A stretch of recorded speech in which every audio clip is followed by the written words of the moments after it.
Hello বন্ধুরা, 5টা মজার জোকস নিয়ে এসেছি। চলো শুরু করা যাক। 1 নাম্বার জোকস, শিক্ষক ও ছাত্র। শিক্ষক: তোরা সবাই জীবনে বড় হয়ে কি হতে চাস? ছাত্র: স্যার, আমি পাইলট হতে চাই। শিক্ষক: বাহ, খুব ভালো। তুই কি হতে চাস? অন্য ছাত্র: স্যার, আমি ব্যবসায়ী হতে চাই। শিক্ষক: খুব ভালো। আর তুই কি হতে চাস? তৃতীয় ছাত্র: স্যার, আমি মুড়ি বিক্রেতা হতে চাই। শিক্ষক: মুড়ি বিক্রেতা কেন? ছাত্র: কারণ আমার বাড়ির পাশে একটা মুড়ির দোকান আছে, দেখলাম সে কত আরামে সারাদিন ঘুমায়। নেক্সট ওয়ান, বাঙালির কেনাকাটা। স্ত্রী: তুমি বাজারে যাওয়ার সময় ডাল, চিনি, তেল আর একটু চিপস নিয়ে এসো। ঠিক আছে। বাজার থেকে ফিরে স্ত্রী: তুমি শুধু চিপস নিয়ে আসছো, বাকি জিনিসগুলো কোথায়? স্বামী: আরে, তুমি বলছিলে না একটু চিপস নিয়ে আসো, আমি ভাবলাম সেটা বেশি দরকার।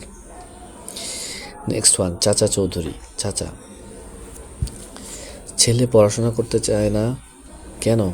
ছেলে: চাচা, পড়াশোনা করলে চাকরি পেতে হয়, চাকরি করলে অফিসে বসে থাকতে হয়, বসে থাকতে তো আমার কোনো কোমর ব্যথা হয়ে যাবে, তাই না? চাচা: বাহ, কত বড় চিন্তা তোর। ছেলে: চাচা, আমি প্রয়োজনে দেশের সেবা করতে রাজি আছি, কিন্তু অফিসের চেয়ারে চড়তে রাজি না। নেক্সট ওয়ান, দুধ আর পানি। মা: দুধে পানি মিশিয়ে খেতে হবে। ছেলে: কেন মা, আমরা কি দুধ কম কিনছি? মা: আরে না, আমরা একটু সাশ্রয়ী হতে হবে। ছেলে: তাহলে সোজা দুধের ছবি দেখেই পানি পান করিয়ে দাও, তাহলেই সাশ্রয়ী হবে। নেক্সট ওয়ান, ফোনের সমস্যার সমাধান। 1 নাম্বার বন্ধু: দোস্ত, ফোনে ইন্টারনেট প্রায় শেষ, কি করব?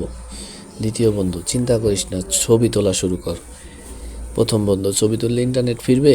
দ্বিতীয় বন্ধু: আরে না, ছবি তুললে একে অপরের মুখ দেখতে পারবি অন্তত। তো আজকে এই পর্যন্তই, ধন্যবাদ।